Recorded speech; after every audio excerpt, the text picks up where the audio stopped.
Assalamualaikum warahmatullahi wabarakatuh. Perkenalkan, nama saya Ratu Balkis dari kelas manajemen reguler pagi. Di sini saya akan mempresentasikan tentang pengertian keyboard, susunan, fungsi, dan jenisnya untuk memenuhi tugas UAS dari dosen pengampu Ibu Nadia Rista, SPD MPDE.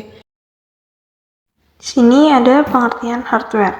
Hardware atau perangkat keras adalah peralatan fisik dari sebuah komputer yang dapat disentuh dan dipindahkan. Perangkat keras terdiri dari 4 bagian, yaitu bagian masukan atau input, bagian keluaran atau output, bagian pemrosesan atau processing, dan yang terakhir bagian penyimpanan atau storage. Contoh dari perangkat keras itu adalah keyboard. Di sini ada pengertian dari keyboard. Jadi, keyboard adalah alat input komputer yang digunakan untuk mengetik informasi dan instruksi perintah, di mana keyboard terdiri dari susunan angka, huruf A sampai Z, dan simbol-simbol kontrol khusus. Keyboard sendiri juga membantu pengguna komputer dalam mengontrol pekerjaan secara efisien dengan mempelajari beberapa perintah dan tombol instruksi. Pada umumnya, keyboard tersedia dalam 2 port yang ada pada komputer, yaitu PS2 dan USB. Akan tetapi, seiring berkembangnya teknologi, keyboard dikembangkan dengan memakai wireless atau keyboard tanpa kabel. Keyboard juga menjadi perangkat eksternal yang sangat penting untuk memudahkan pengguna dalam mengoperasikan komputer. Bentuk dari keyboard pada umumnya terdiri dari berbagai huruf, angka, dan simbol-simbol fungsionalitas lainnya. Alat ini juga memberikan kemudahan pengguna melakukan proses input data berupa dokumen, gambar, tulisan, dan lainnya ke dalam komputer.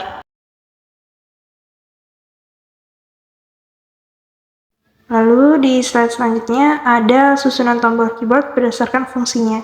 Yang pertama ada typing key, yaitu tombol untuk mengetik yang terdiri dari huruf, angka, tanda baca, dan tombol simbol. Yang kedua ada control keys. Tombol kontrol digunakan untuk mengontrol atau mengkombinasikan dengan tombol lain untuk melakukan tindakan tertentu. Yang ketiga ada function keys, merupakan tombol fungsi yang digunakan untuk melakukan tindakan tertentu. Yang keempat ada navigation keys. Tombol navigasi merupakan kunci yang digunakan untuk berpindah-pindah dalam dokumen. Yang terakhir ada numeric keypad. Keypad numerik berguna untuk menginput angka secara cepat. Kunci ini dikelompokkan bersama-sama dalam blok keyboard seperti kalkulator konvensional. Lalu di slide selanjutnya ada fungsi tombol khusus keyboard. Di sini ada fungsi tab, yaitu membuat kursor bergeser dengan jarak 1 tabulasi ke arah kanan dan untuk berpindah antar item atau maju dengan jarak 5 karakter. Lalu fungsi shift, yaitu untuk membuat huruf kapital menjadi lowercase atau sebaliknya. Cara kerjanya mengetik dengan menekan tombol shift. Lalu di sini ada fungsi CTRL, digunakan untuk memilih item dengan cara menahan tombol CTRL, kemudian pilih beberapa item. Tombol CTRL juga digunakan pada banyak di keyboard. Scroll lock digunakan untuk mengunci fungsi glider atau pengguliran. Dari mouse scroll, cara kerjanya hanya dengan mengaktifkan tombol scroll lock pada keyboard. Lalu ada insert, digunakan untuk beralih di antara 2 mode saat sedang mengetik. Lalu ada numlock. Fungsinya itu saat tombol numlock ditekan, maka tombol angka keyboard atau numerical akan diaktifkan. Caps lock, untuk membuat semua huruf yang diketik menjadi huruf kapital, cara kerjanya dengan menekan tombol caps lock pada keyboard. Tombol Fn dapat difungsikan dengan mengkombinasikan dengan tombol lain, misalnya untuk mencerahkan atau meredupkan layar, mengatur naik dan kecilnya volume suara, dan lain sebagainya. Print screen dapat difungsikan untuk menangkap gambar seluruh layar monitor. ESC digunakan untuk menghentikan dan membatalkan perintah secara cepat maupun menutup program. Lalu di slide selanjutnya ini ada fungsi dari space. Berfungsi untuk menambahkan jarak antar kata saat mengetik sebuah teks. Home berfungsi untuk membuka halaman awal atau halaman start secara cepat. Lalu ada tombol navigasi. Tombol ini digunakan untuk menggerakkan kursor ke bawah, atas, kanan, dan kiri. Tombol N untuk menempatkan kursor ke akhir baris di mana saat kursor diposisikan. P page up, dan page down untuk memindahkan kursor ke atas suatu panjang halaman maupun ke bagian atas halaman jika dokumen pendek. Lalu ada tombol backspace untuk memindahkan kursor ke bawah satu halaman atau sebagian bawah halaman jika dokumen pendek. Tombol enter untuk berpindah baris atau paragraf. Selain itu, enter juga dapat digunakan untuk perintah jalankan pada sebuah file atau program. Lalu tombol delete untuk menghapus sebuah karakter di kanan atau kiri kursor. Lalu di sini ada fungsi tombol Fn. F1 itu berfungsi untuk membuka halaman bantuan pada setiap program yang dibuka. F2 berfungsi untuk mengganti nama file atau folder yang dipilih. F3 untuk searching atau melakukan pencarian file. F4 untuk mengarahkan kursor pada address bar pada file My Computer maupun browser. F5, fungsi Fn plus F5 dapat digunakan untuk menurunkan pencahayaan pada layar. F6 berfungsi untuk memindahkan kursor ke address bar browser. F7 dapat digunakan untuk memeriksa ejaan teks dan kesalahan titik. F8 untuk menyorot atau memilih teks dan kesalahan ketik. F9 untuk mengupdate file. F10 dengan menekan kombinasi tombol Fn plus F10 maka dapat mengaktifkan volume suara dan mematikannya. F11 untuk membuat tampilan layar penuh pada dokumen komputer, browser, dan aplikasi tertentu. Lalu selanjutnya masuk ke slide fungsi tombol CTRL. Poin pertama yang akan kita bahas adalah fungsi tombol keyboard CTRL. Tombol satu ini biasanya terletak di sisi paling bawah keyboard di sebelah kiri dan kanan. Dari sumber yang kami dapatkan, tombol CTRL memiliki fungsi seperti di bawah ini dalam akses Windows. Nah, ini ada fungsi tombol-tombol CTRL. Fungsi dari tombol CTRL plus A adalah memblok seluruh file atau teks atau tergantung aplikasi. CTRL plus B menebalkan huruf B. CTRL plus C menggandakan atau menyalin atau mengcopy. CTRL plus D memilih jenis huruf atau font. CTRL plus E meratakan teks ke tengah atau center. CTRL plus F temukan dokumen, kalimat, atau bahkan huruf. CTRL plus G pergi ke atau go to. CTRL plus H berfungsi untuk menemukan teks dan menggantinya atau find and replace. Lalu CTRL plus I membuat teks menjadi miring atau italic.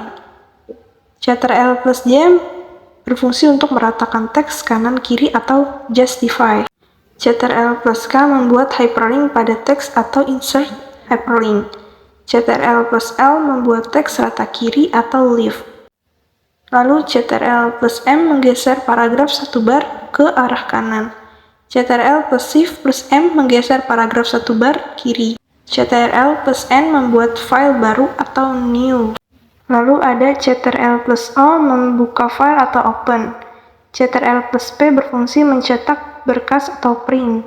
CTRL plus Q menghapus pengaturan yang telah dibuat. CTRL plus R meletakkan teks ke arah kanan atau right. CTRL plus S menyimpan file atau save. CTRL plus T menggeser tabulasi bawah ke arah kanan. CTRL plus Shift plus T menggeser tabulasi bawah ke arah kiri. CTRL plus U membuat garis bawah atau underline. CTRL plus V menempel file yang sudah di copy paste. CTRL plus W keluar dari berkas yang sedang dibuka. CTRL plus X memotong file untuk di copy atau cut. CTRL plus Y melakukan redo, sedangkan yang terakhir CTRL plus Z melakukan undo. Lalu di sini ada pengertian software. Software adalah kumpulan data elektronik yang disimpan dan diatur oleh komputer.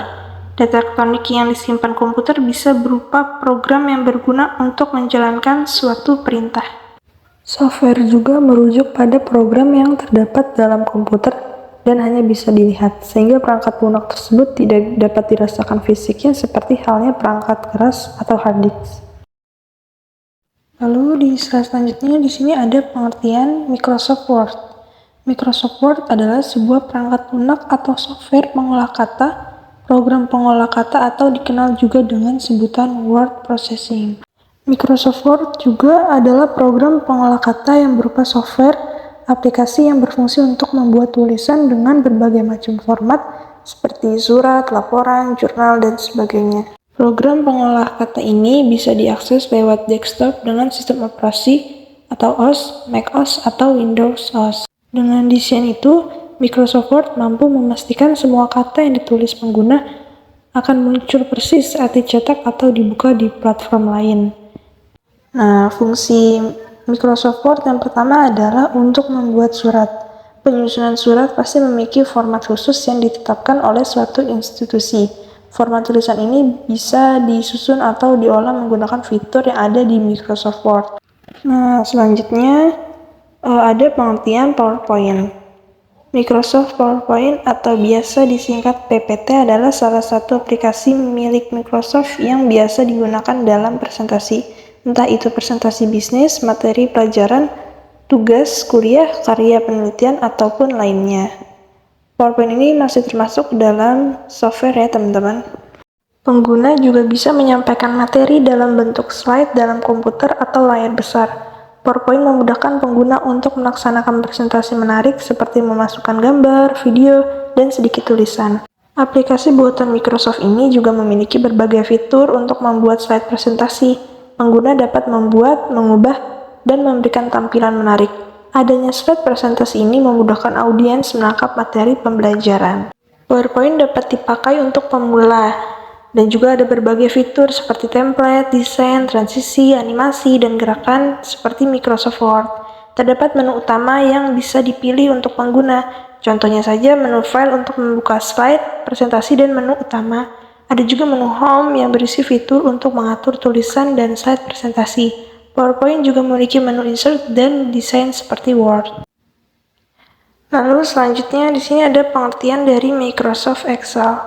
Aplikasi ini berfungsi untuk mengolah data dalam bentuk teks dan angka. Biasanya program ini banyak digunakan dalam lingkup sekolah, kampus, perusahaan, dan perkantoran. Sebagai pengolah administrasi, entah itu berhubungan dengan pencatatan, data pengawas, barang, gaji, dan lain-lain. Dengan menggunakan Excel, pekerjaan menjadi lebih mudah, efektif, dan efisien. Manfaat dari Microsoft Excel itu adalah yang pertama menampilkan grafik. Salah satu manfaat pengguna Excel adalah untuk menampilkan grafik. Anda hanya perlu memasukkan data pada tabel yang tersedia. Biasanya fitur satu ini digunakan untuk menampilkan data statistik. Teman-teman juga tidak perlu lagi menghitung secara manual untuk mengetahui apakah data tersebut mengalami perubahan sesuai dengan perintah yang diminta. Lalu yang kedua, menampilkan data dengan lebih rapi.